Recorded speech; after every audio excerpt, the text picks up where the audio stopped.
Good morning and welcome to Shamanic Sundays. Hi, Dad. Good morning. How are you all holding up out there?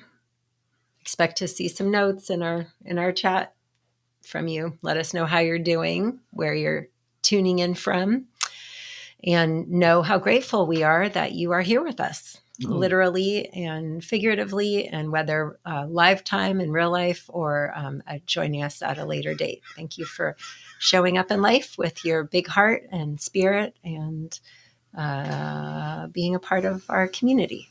So, Poppy, you want to start us off with the prayer? A little bit of gratitude, extra gratitude. Grace grows where gratitude flows. So thank you for the gifts of grace in our lives. Great Spirit, creator of this universe, sustainer of this universe, sacred wisdom power that breathes life into us, creates life force, breathes it into us, gift of our bodies, gifts of the beautiful creation that you create and give us opportunity to experience, see and learn from its beauty, its wisdom, its power, its teachings.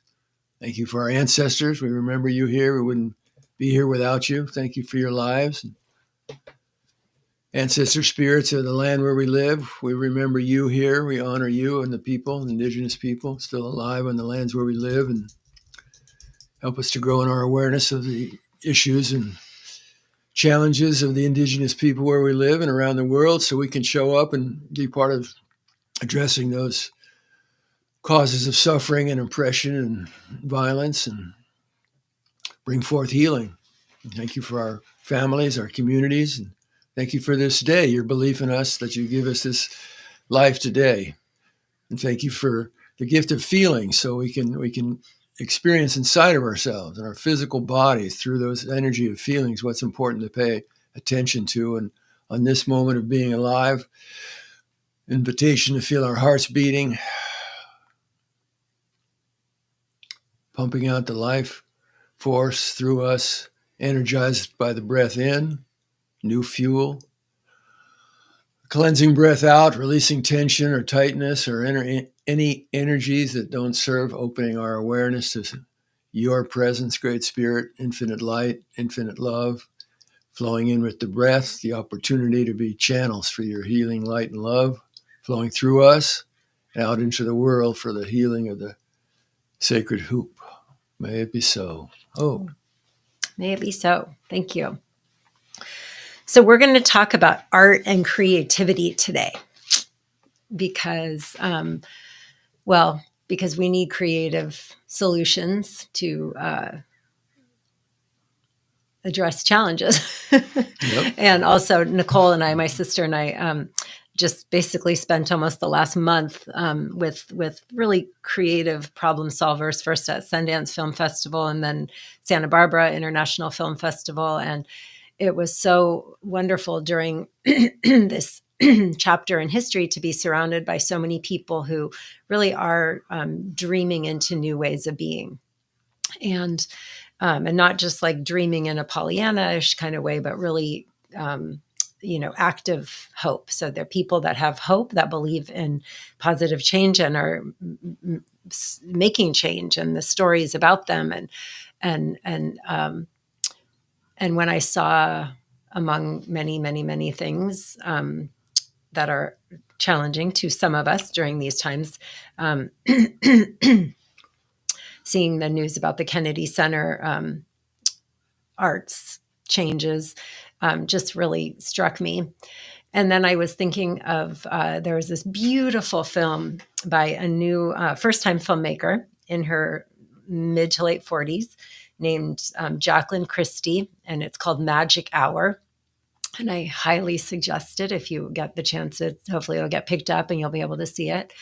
But it's about a woman in her mid 40s who decides to follow up on a dream of being a filmmaker, and she gets into NYU film school. And so there she goes off to college with a bunch of 20-year-olds. And it's a true story about Jacqueline's life, but it's also a little fictionalized. I'm not quite sure what parts were true and not true, but the point for her of making the film was that to inspire people to believe in making change and making dreams come true and not giving up on dreams. Not that everyone should go out and go to NYU Film School, but whatever your dream is, maybe it's to walk down the street. Maybe it's to go to a certain place in the world, or to heal a relationship or create a relationship, or so many types of dreams. But right now I feel like we really we have to dream into a new way of being. And one of the things that I feel like I've learned from you and from your Indigenous mentors and my Indigenous elders that I've been fortunate to learn from too, and then being in ceremony with plant medicine and vision quest and all sorts of things like that open your mind and your heart, is the power of dreaming something into being. And one of the actors in Magic Hour, Miriam Shore, who was in a really sweet, cute show called Younger, she said during one of the panels, she's like, you don't have to accept the premise. And I thought that was so good. And she was talking about it in regard to sometimes how we put limits on ourselves, right? Or someone like asks you a specific question, and you feel like you have to answer that exact question. Well, do you? I don't know. Or questions to yourself, but just this concept of you don't have to accept the premise. Like right now, if you click into certain news feeds, you are like, that's reality. Well, maybe it's not. Maybe you clicking into it is making it more reality. So I wanted to, one, just plant that seed of you don't have to accept the premise. When you say premise, you mean belief about something. Yeah. Someone's belief that they're putting on you.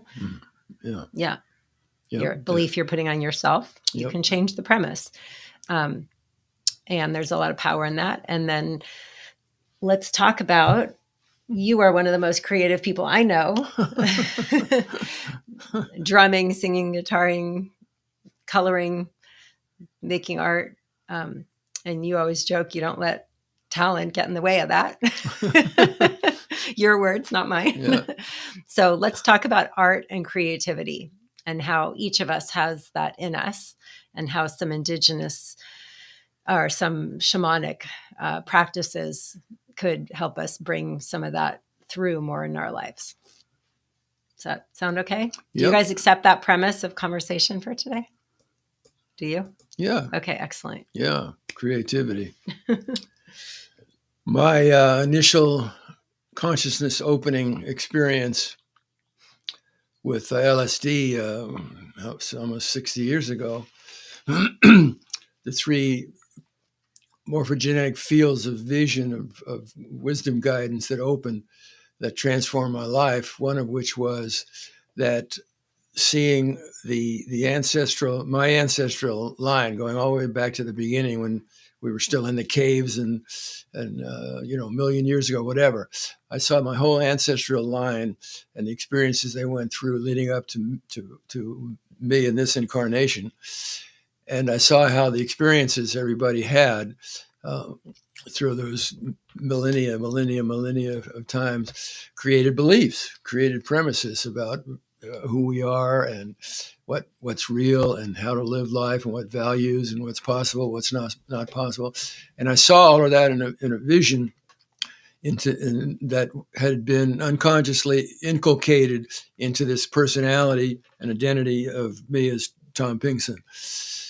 And I saw that underneath that, envision that like this coat I'm wearing. It's not who I am, but it's a covering. It's a part of my being and identity right now, in a way. So I saw how all of those beliefs and premises and values and understandings about what's possible, what's not possible, reality was like this coat. It was on the surface.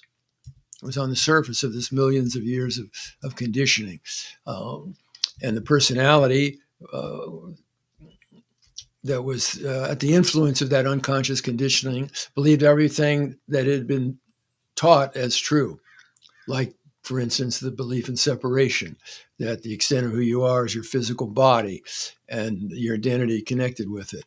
And I saw in this vision that underneath that, there is infinite creativity.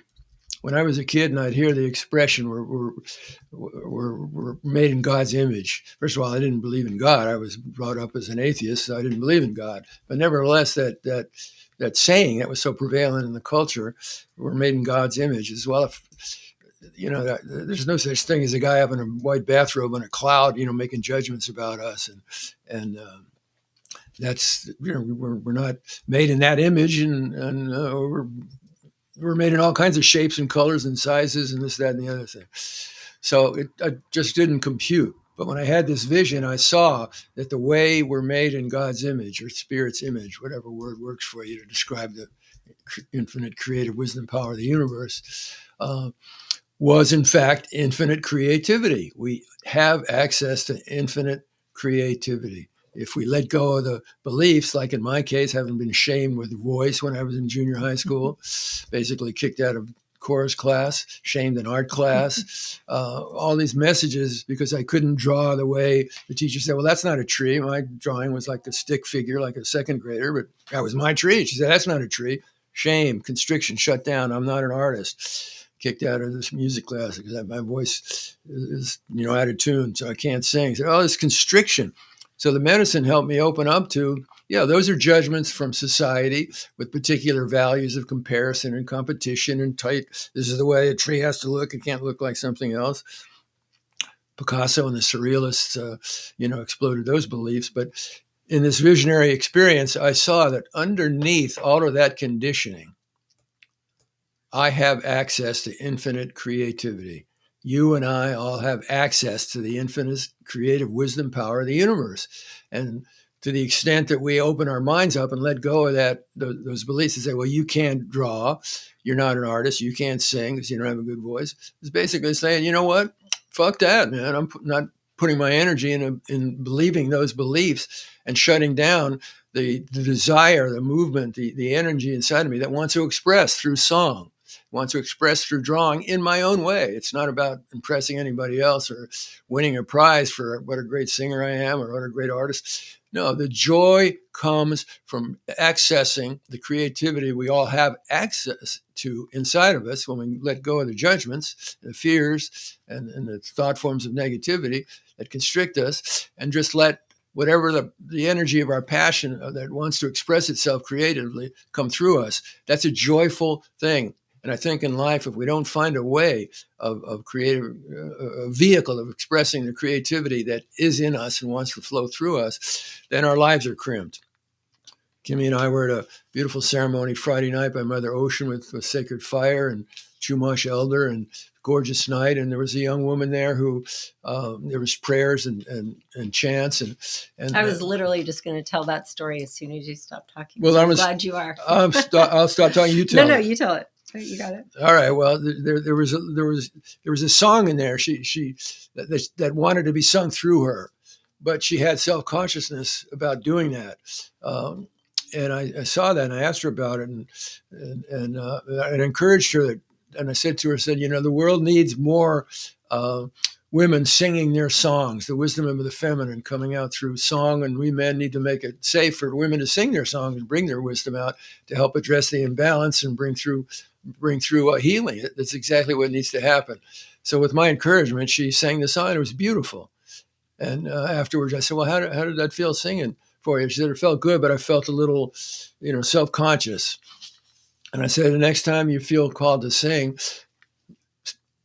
the spirit of the fire loves negative judgment. So just sell that self-consciousness into the fire, let it go, and recognize that's just ego holding on to thoughts or wanting to be in a certain way. Just give all of that to the fire, let it go, and open up to spirit wanting to use you to bring through the song that's in you that wants to come out. And so for her, it's true for her, for all of us.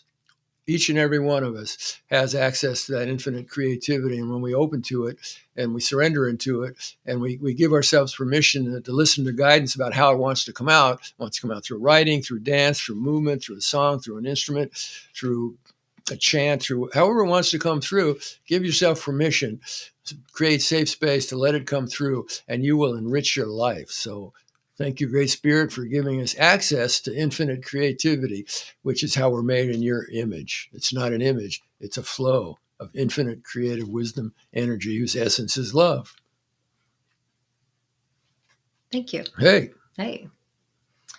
Can you guide us in a visualization? Another interesting quote I thought was from recently that I heard was from director, writer James Mangold, I think, who did like Walk the Line and the new Bob Dylan biopic, A Complete Unknown, which you still haven't seen. Not yet. You're going to love that. I've seen Dylan perform live a number of times, thanks to Nicole, but I haven't awesome. Seen the movie. Yeah. He said he was talking about writer's block, and he's like, I don't know that I believe in writer's block. It's more like you just don't have anything to say yet. And that yet is so important. And I think the more we can just get out of our own way, that's the key. Then we can let that creativity flow. So I would like to just pause for a second and invite each of you to think of some place where you would like to feel more creative flow in your life.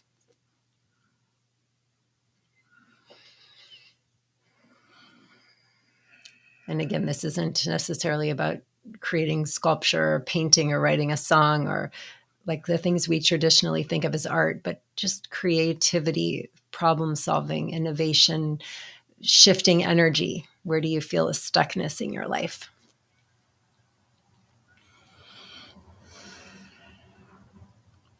And then, Poppy, can you guide us in a visualization about, we've come up to that like wall of stuckness, and how can we walk us through, take us through getting out of that?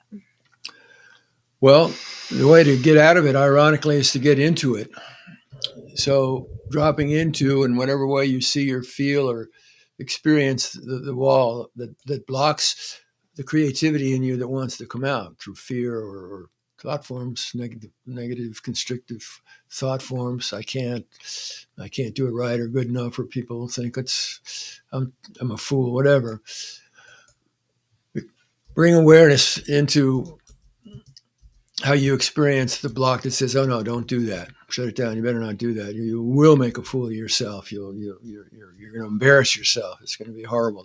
Don't let that flow of creativity come out the way it wants to come out."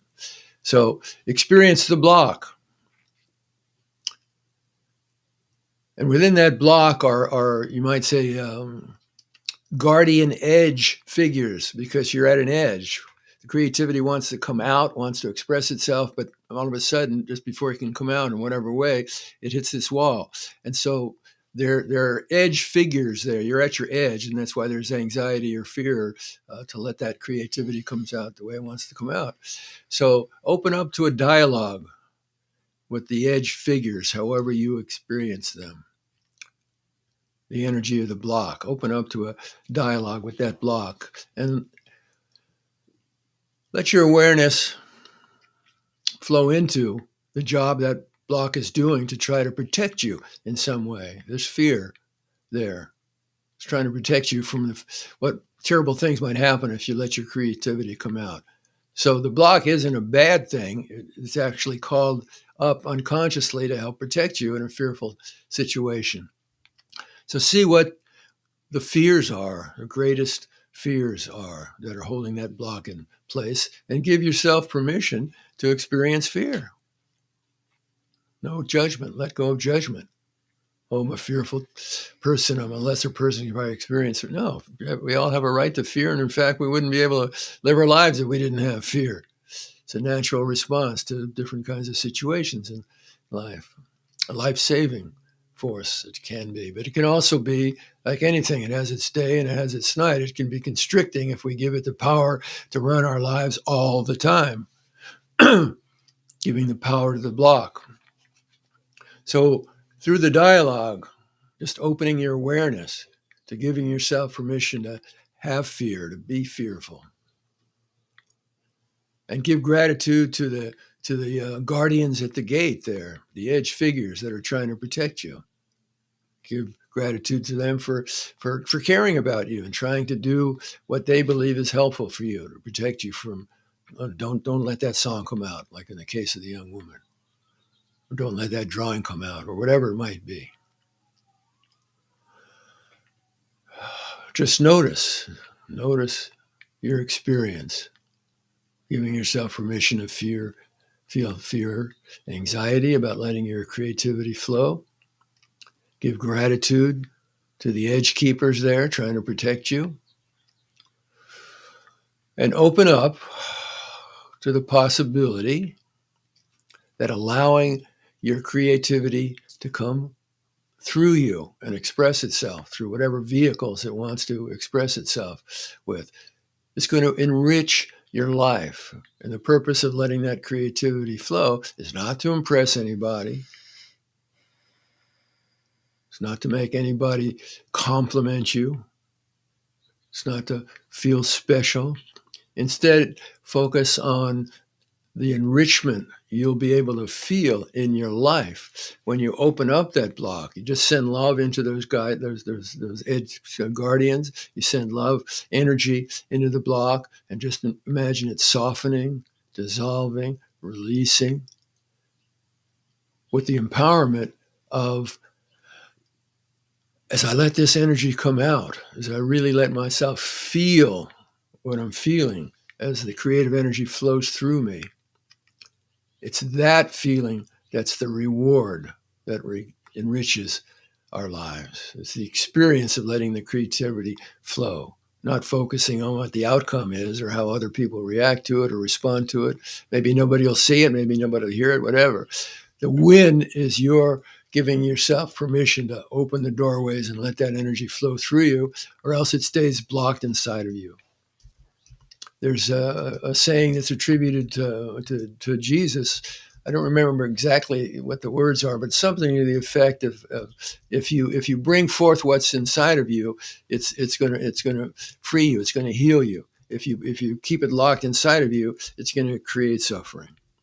So give yourself the gift. Exercise the muscles of faith and trust and respect for yourself, and nourishment and celebration for the gift of creativity, and focus on letting it flow forth, however it wants to flow forth, and enjoy the experience of bringing it forth, of letting creativity flow through you and out into the world, however it wants to flow out. And by doing so, you are gifting yourself. You're honoring yourself, and you're also honoring the creative wisdom power of the universe that gives you the impulse to create to begin with. You're honoring it. And so opening the doorway, letting it flow out, polishes up your stardust, enriches your life, and guess what? More creativity and the expression of how you uniquely can bring forth the gifts of your creativity will come to you at all times, different times during the day, through dreams, through intuition, through feelings, and you will light up your life when you let your creativity flow through you. Gratitude to the source of creativity, great wisdom, creative divinity, power of the universe. Oh, thank you. Okay. Thanks to all of you too. Any last minute words for today that you still want to share? Yes. Okay. I appreciate the creativity that comes through you. Thank you. And how all these different ideas you're working on with using media of film, and the courage you're showing, and you're inspirational and fullest blossoming greatest good to that creative flow coming through you. When you were young, it came through you in dance, beautiful dance, and you danced professionally around the world in the dance troops, and now that same beauty and grace is coming through you with a spirit using you to use visual media of film to raise consciousness. So gratitude to you, and gratitude to all of us for the creativity that we all have. Yeah. Thank you. Flow on. I'm starting to sound like you. Live on, flow on. Have a great week, everyone. Thank you again for being here. And we look forward to seeing you again. Please make sure you get your book. His book is coming out officially next month in just a couple weeks. You can pre-order. There are links off of his website. We can put some in the show notes, and share this with a friend if you feel like it'll help bring more love and creativity into the world. Maybe Thank so. you. Take care.